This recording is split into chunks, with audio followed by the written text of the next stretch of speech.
Women of the Bible, Esther. Esther chapter 2, verses 5 to 10. In Shushan the citadel there was a certain Jew whose name was Mordecai, the son of Jair, the son of Shimei, the son of Kish, a Benjamite. Kish had been carried away from Jerusalem with the captives who had been captured with Jeconiah, king of Judah, whom Nebuchadnezzar, the king of Babylon, had carried away. And Mordecai had brought up Hadassah, that is, Esther, his uncle's daughter, for she had neither father nor mother. The young woman was lovely and beautiful. When her father and mother died, Mordecai took her as his own daughter. So it was when the king's command and decree were heard, and when many young women were gathered at Shushan the citadel, under the custody of Hegai, that Esther also was taken to the king's palace, into the care of Hegai, the custodian of the women. Now the young woman pleased him, and she obtained his favour. So he readily gave beauty preparations to her, besides her allowance. Then 7 choice maidservants were provided for her from the king's palace, and he moved her and her maidservants to the best place in the house of the women. Esther had not revealed her people or family, for Mordecai had charged her not to reveal it. Esther chapter 2, verses 15 to 18. Now when the turn came for Esther, the daughter of Abihail, the uncle of Mordecai, who had taken her as his daughter, to go in to the king, she requested nothing but what Hegai, the king's eunuch, the custodian of the women, advised. And Esther obtained favour in the sight of all who saw her. So Esther was taken to King Ahasuerus into his royal palace in the 10th month, which is the month of Tebeth, in the 7th year of his reign. The king loved Esther more than all the other women, and she obtained grace and favour in his sight more than all the virgins. So he set the royal crown upon her head and made her queen instead of Vashti. Then the king made a great feast, the feast of Esther, for all his officials and servants, and he proclaimed a holiday in the provinces and gave gifts according to the generosity of a king. Esther chapter 3, verses 8 to 11. Then Haman said to King Ahasuerus, "There is a certain people scattered and dispersed among the people in all the provinces of your kingdom. Their laws are different from all other peoples, and they do not keep the king's laws. Therefore, it is not fitting for the king to let them remain. If it pleases the king, let a decree be written that they be destroyed, and I will pay 10,000 talents of silver into the hands of those who do the work, to bring it into the king's treasuries." So the king took his signet ring from his hand and gave it to Haman, the son of Hammedatha the Agagite, the enemy of the Jews. And the king said to Haman, "The money and the people are given to you, to do with them as seems good to you." Esther chapter 4, verses 6 to 17. So Hathach went out to Mordecai in the city square that was in front of the king's gate. And Mordecai told him all that had happened to him, and the sum of money that Haman had promised to pay into the king's treasuries to destroy the Jews.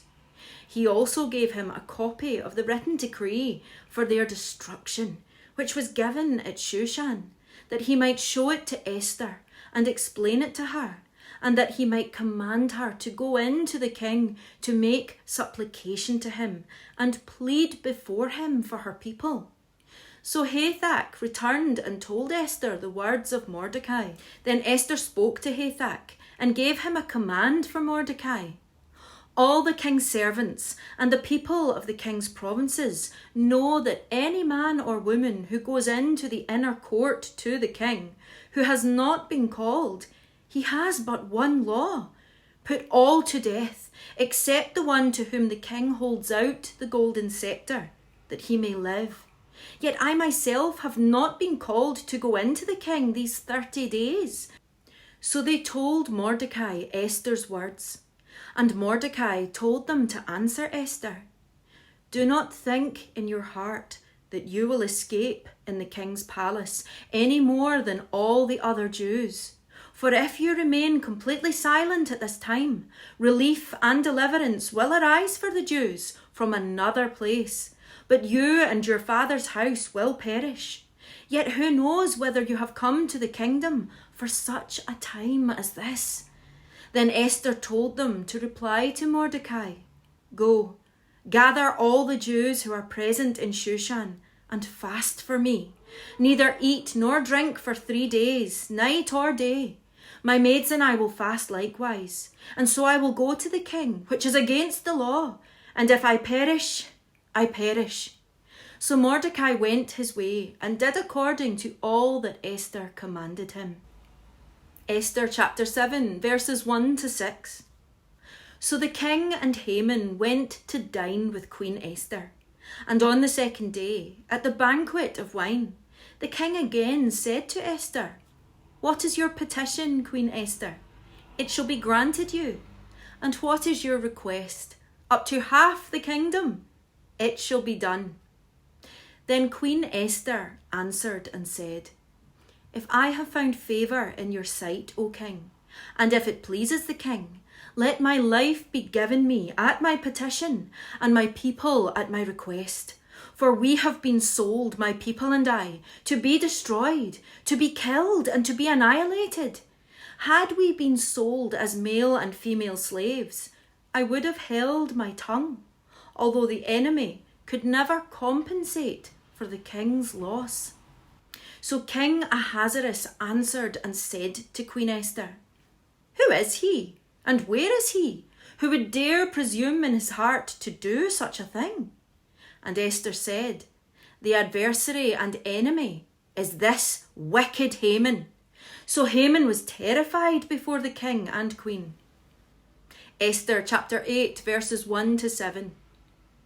On that day, King Ahasuerus gave Queen Esther the house of Haman, the enemy of the Jews. And Mordecai came before the king, for Esther had told how he was related to her. So the king took off his signet ring, which he had taken from Haman, and gave it to Mordecai. And Esther appointed Mordecai over the house of Haman. Now Esther spoke again to the king, fell down at his feet, and implored him with tears to counteract the evil of Haman the Agagite, and the scheme which he had devised against the Jews. And the king held out the golden scepter toward Esther. So Esther arose and stood before the king and said, If it pleases the king, and if I have found favour in his sight, and the thing seems right to the king, and I am pleasing in his eyes, let it be written to revoke the letters devised by Haman, the son of Hammedatha the Agagite, which he wrote to annihilate the Jews who are in all the king's provinces. For how can I endure to see the evil that will come to my people? Or how can I endure to see the destruction of my countrymen? Then King Ahasuerus said to Queen Esther and Mordecai the Jew, Indeed, I have given Esther the house of Haman, and they have hanged him on the gallows because he tried to lay his hand on the Jews. Esther chapter 9, verses 29 to 32. Then Queen Esther, the daughter of Abihail, with Mordecai the Jew, wrote with full authority to confirm the second letter about Purim. And Mordecai sent letters to all the Jews, to the 127 provinces of the kingdom of Ahasuerus, with words of peace and truth, to confirm these days of Purim at their appointed time, as Mordecai the Jew and Queen Esther had prescribed for them, and as they had decreed for themselves and their descendants concerning matters of their fasting and lamenting. So the decree of Esther confirmed these matters of Purim, and it was written in the book.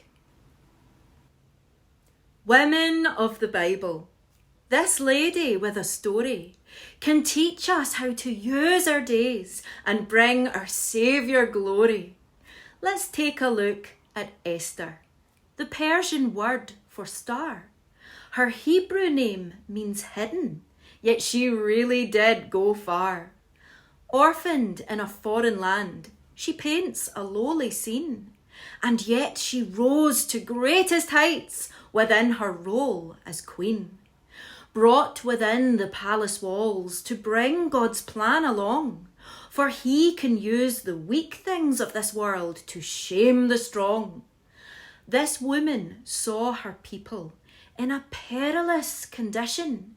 With courage, she would not forsake her God-given position. This moment, though she risked her life, she knew she couldn't miss, for God had placed her in that role for such a time as this. She didn't act impulsively, but wisely took her time, seeking godly counsel and trusting the divine. Her focus not upon herself, but on the greater good. Esther shows the power of a life in servitude. How can I not try to save the nation that I cherish? I know what I must do, and if I perish, then I perish. Her words inspire bravery and show us where to start, committing all to God and with surrender in her heart. Thanks to Esther's fortitude and strong determination, her people went from mourning into joyful celebration. Yes, in the book of Esther, we see a crucial theme. God is working constantly, just behind the scenes. Though wickedness may be devised within the thoughts of man, nothing overrules our God or thwarts his sovereign plan. Let us look to Esther and the lessons she can bring. May we live courageously for Jesus Christ, our King.